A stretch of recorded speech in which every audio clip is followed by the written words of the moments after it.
앞서 일본 정부가 화이트 국가 리스트에서 공언해온 대로 한국을 빼버릴 것으로 보인다는 소식 전해드렸는데요. 일본의 화이트 리스트 배제 결정을 하루 앞두고 문재인 대통령이 관계부처 장관들과 긴급 상황 점검 회의를 열었습니다. 청와대 관계자는 중재든 대화든 외교적 해결 방안에는 마지막까지 응할 준비가 돼 있다고 강조했습니다. 취재기자 연결해 보겠습니다. 신호 기자. 네, 청와대입니다. 네, 문재인 대통령이 청와대로 관계 장관들을 불러 예정에 없었던 긴급 회의를 가졌다고요.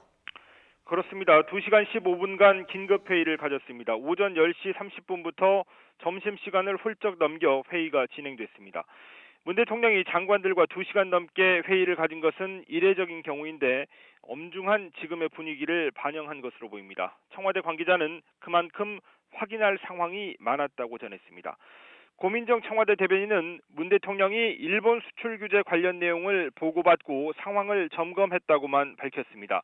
이낙연 국무총리와 홍남기 경제부총리, 그리고 산업부 장관, 국방부 장관, 외교부 1차관 등 관계부처 장관들과 이 국가안보실장, 정책실장 등 12명이 회의에 참석했습니다. 오늘 회의 결과와 이 구체적인 발언 등은 공개되지 않았습니다. 네, 어제 NSC 상임위에서 일본에 대해 강력한 경고 메시지를 냈는데요. 지금 상황에 대해 청와대는 어떻게 판단하고 있습니까?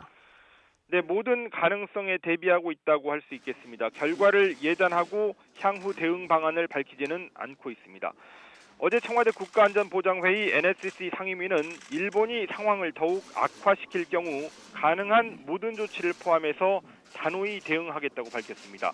일본이 우리나라를 화이트리스트에서 실제로 배제하는 결정을 내릴 경우 강력한 대응 조치에 나서겠다는 경고로 해석됩니다. NSC 상임위는 일본의 수출 규제 조치에 대해 지금까지 3차례 대응 방안을 밝혔는데 가장 강한 경고 메시지였습니다. 청와대는 일본이 내일 화이트리스트 배제 결정을 하면 문재인 대통령 주재로 임시 국무회의를 열거나 취임 후 첫 대국민 담화를 발표하는 방안도 검토하고 있습니다. 네, 그런가 하면 외신 보도를 통해 나오고 있는 미국의 중재안에도 관심이 쏠리고 있는데요. 가능성 어떻게 봐야 합니까? 네, 미국 정부 관계자를 인용한 보도인데 이 분쟁 중지, 다른 말로는 현상 유지, 한마디로 양국이 휴전하라는 겁니다. 일본에는 수출 규제 강화를 추가로 진행하지 말라고 했다고 알려져 있습니다. 한국에 대한 화이트리스트 배제 결정을 하지 말라는 뜻입니다. 우리나라에는 압류한 일본 기업의 자산을 일단 매각하지 않을 것을 촉구했다는 내용인데요.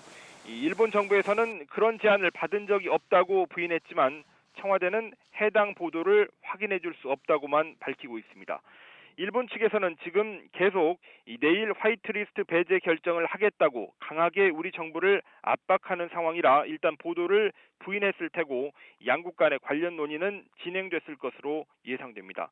청와대 관계자는 이와 관련해서 중재가 됐든 대화가 됐든 여러 외교적 방안에는 문이 열려 있다고 밝혔습니다. 지금까지 청와대에서 YTN 신호입니다.